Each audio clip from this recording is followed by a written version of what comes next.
दोस्तों, जिस भानुमति के कुनबे को जोड़कर देश के प्रधानमंत्री नरेंद्र मोदी को हराने का ख्वाब पाला जा रहा था, आज उस इंडिया गठबंधन की हवा अपनी बैठक के साथ सरेआम निकल गई। 8 जून यानी आज सोमवार को जब देश की राजधानी दिल्ली में विपक्ष के इस तथाकथित महागठबंधन की हाई प्रोफाइल मीटिंग चल रही थी, ठीक उसी वक्त पर्दे के पीछे एक ऐसा महाविस्फोट हुआ जिसने पूरे विपक्ष के होश उड़ाकर रख दिए। एक तरफ कांग्रेस के युवराज राहुल गांधी खुद को विपक्ष का दुल्हा साबित करने में जुटे थे, तो दूसरी तरफ राष्ट्रीय स्तर पर मंच साझा कर रही तृणमूल कांग्रेस की सुप्रीमो ममता बनर्जी को अपनी ही पार्टी से अब तक का सबसे तगड़ा और ऐतिहासिक झटका लग गया। टीएमसी के सबसे कद्दावर और वफादार राज्यसभा सांसद सुखेंदु शेखर रॉय ने एन मीटिंग के बीच में बगावत का बिगुल फूंकते हुए अपने पद से इस्तीफा दे दिया। इस खबर के आते ही बीच बैठक कमरे का तापमान अचानक 45 डिग्री पार कर गया और सिर्फ इतना ही नहीं, दिल्ली की सड़कों पर कुछ ऐसे पोस्टर लगे जिन्होंने राहुल गांधी की राजनीतिक समझ की धज्जियां उड़ाकर रख दी। कैसे ममता को बीच बैठक तगड़ा झटका लगा और राहुल गांधी को इंडिया गठबंधन के सहारे खुद को सुपर साबित करने का ख्वाब कैसे एक बार फिर से अधूरा रहने वाला है, ये हम आपको अपनी इस रिपोर्ट में पूरे विस्तार के साथ बताने जा रहे हैं। नमस्कार, बहुत स्वागत आपका कंटाप न्यूज में। आपके साथ मैं हूं ऐश्वर्या। दोस्तों, सबसे पहले बात करते हैं उस सियासी बमबारी की जिसने ममता बनर्जी के अहंकार को दिल्ली के मंच पर ही निस्तनाबूद कर दिया। जब ममता बनर्जी विपक्ष के अन्य नेताओं के साथ बड़ी बड़ी बातें कर रही थी, ठीक उसी वक्त टीएमसी के सबसे अनुभवी राज्यसभा सांसद सुखेंदु शेखर रॉय ने सीधे उपराष्ट्रपति आवास पहुंचकर अपना त्याग पत्र दे दिया। सुखेंदु बाबू का ये कदम कोई मामूली नहीं है। उन्होंने जानबूझकर इस हाई प्रोफाइल मीटिंग वाले दिन को चुना ताकि वो दुनिया को बता सके कि ममता बनर्जी के तानाशाही और सिंडिकेट राज में उनका दम घुट रहा था। आपको बता दें कि ये ममता के लिए अब तक का सबसे बड़ा झटका है, क्योंकि सुखेंदु शेखर रॉय ममता के बहुत करीबी थे। ममता बनर्जी ने न सिर्फ उनको 3 बार राज्यसभा भेजा था, बल्कि वो हर मुश्किल वक्त में ममता दीदी के साथ सबसे बड़े संकट मोचक के तौर पे नजर आते थे। जब ममता बनर्जी संवेदनशील एसआईआर मामले को लेकर सुप्रीम कोर्ट गई थी, तो सुखेंदु शेखर रॉय साए की तरह उनके साथ खड़े थे। 2021 के नंदीग्राम चुनाव में जब ममता बनर्जी फंसी थी, तो कमान संभालने के लिए सुखेंदु बाबू को ही भेजा गया था।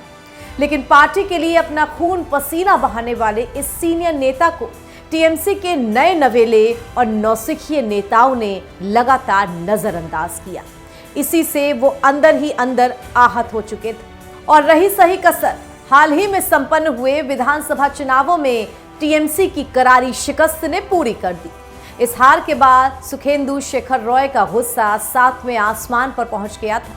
उन्होंने सोशल मीडिया पर अपनी ही पार्टी को नंगा करते हुए साफ साफ लफ्जों में कहा कि टीएमसी में भ्रष्टाचार अब संस्थागत रूप ले चुका है। इतना ही नहीं, उन्होंने मांग कर डाली कि टीएमसी के तथाकथित बड़े राष्ट्रीय नेताओं की अकूत संपत्तियों की तुरंत केंद्रीय एजेंसियों से जांच होनी चाहिए। इसी खौफ और घुटन के बाद उन्होंने सांसद पद को लात मार दी, जिसने ममता बनर्जी को राष्ट्रीय स्तर पर बैकफुट पर धकेल दिया है। ऐसे में ममता को बीच बैठक ही जोर का झटका लगा है। लेकिन झटका सिर्फ ममता बनर्जी को ही नहीं लगा, बल्कि इंडिया गठबंधन के सहारे पीएम मोदी और बीजेपी से पंगा लेने का ख्वाब सजाने वाले राहुल गांधी को भी लगा है। क्योंकि राहुल गांधी की राजनीतिक समझदारी का ढोल आज दिल्ली की सड़कों पर पोस्टर लगाकर पीटा गया।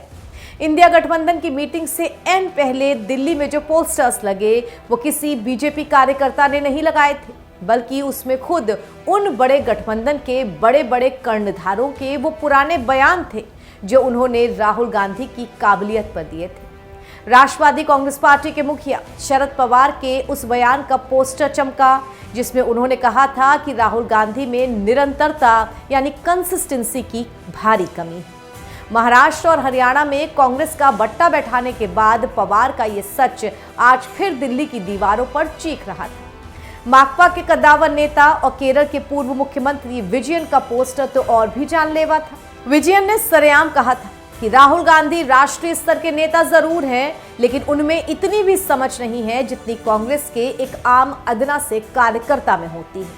आम आदमी पार्टी के पंजाब के सीएम भगवंत मान के बयान वाला पोस्टर भी चर्चा में रहा, जिसमें उन्होंने कांग्रेस की दुर्दशा पर तंज कसा था और दिल्ली और पंजाब में माएं अपने बच्चों को कहानियां सुनाती हैं कि एक थी कांग्रेस, ये लिखा हुआ था। इसके अलावा खुद अरविंद केजरीवाल के बयानों वाले पोस्टर भी वहां लगे थे, जिसमें उन्होंने जनता से कहा था कि कांग्रेस को गलती से भी वोट मत करना।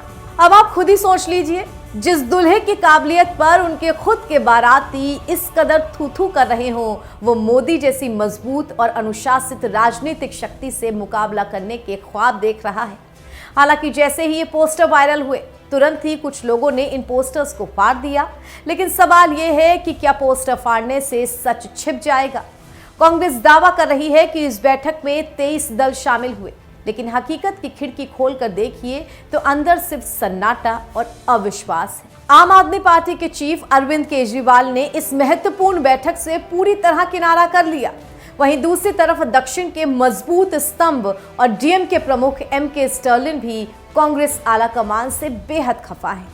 दरअसल राहुल गांधी की महान राजनीतिक सूझबूझ के चलते तमिलनाडु में चुनाव के ठीक बाद कांग्रेस ने डीएमके का साथ छोड़ दिया था और थलपति विजय की नई पार्टी टीवीके के साथ गठजोड़ कर लिया था। अब जब आप अपने ही सहयोगियों की पीठ में छुरा भोंकेंगे तो गठबंधन का ऐसा तमाशा बनना तो तय ही है। वहीं इस पूरी बैठक के दौरान मीडिया के कैमरों ने एक ऐसी तस्वीर कैद की जिसने ये साफ कर दिया कि इस गठबंधन के भीतर अब राहुल गांधी की हैसियत कम हो चुकी है। बैठक के दौरान एक ही फुटेज में दो दिलचस्प तस्वीरें दिखाई दी। एक तरफ सोनिया गांधी के बगल में ममता बनर्जी बैठी नजर आई, तो दूसरी तरफ राहुल गांधी के ठीक बगल में समाजवादी पार्टी के मुखिया अखिलेश यादव जमे हुए थे। राजनीतिक पंडितों के बीच ये सवाल तेजी से तैरने लगा है कि क्या राहुल गांधी की लगातार नाकामियों से तंग आकर अब इंडिया गठबंधन की चाबी धीरे से अखिलेश यादव के हाथों में सौंप दी गई है।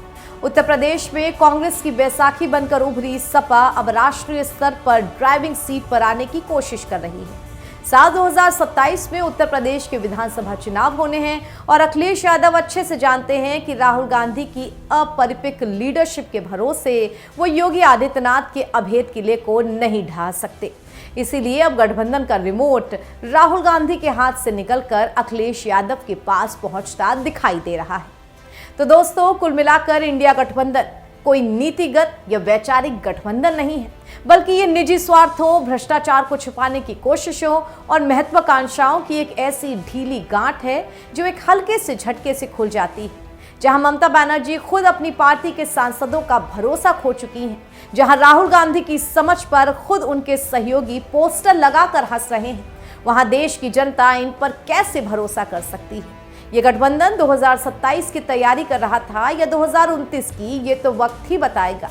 लेकिन आज की तस्वीरों ने साफ कर दिया है कि ये कुनबा पूरी तरीके से बिखर चुका है। अब इस पूरे सियासी दंगल पर, सुखेंदु शेखर रॉय के साहसी इस्तीफे पर और राहुल गांधी की लीडरशिप पर आपकी क्या राय है? क्या आपको भी लगता है कि राहुल गांधी के बूते ये गठबंधन ताश के पत्तों की तरह ढह जाएगा? अपनी राय नीचे कमेंट बॉक्स में लिखना मत भूलिएगा। वीडियो अगर अच्छा लगा हो और सच्चा लगा हो तो लाइक और शेयर जरूर करें। देश दुनिया की तमाम खबरों के लिए जुड़े रहिए कंटाप न्यूज के साथ। नमस्कार।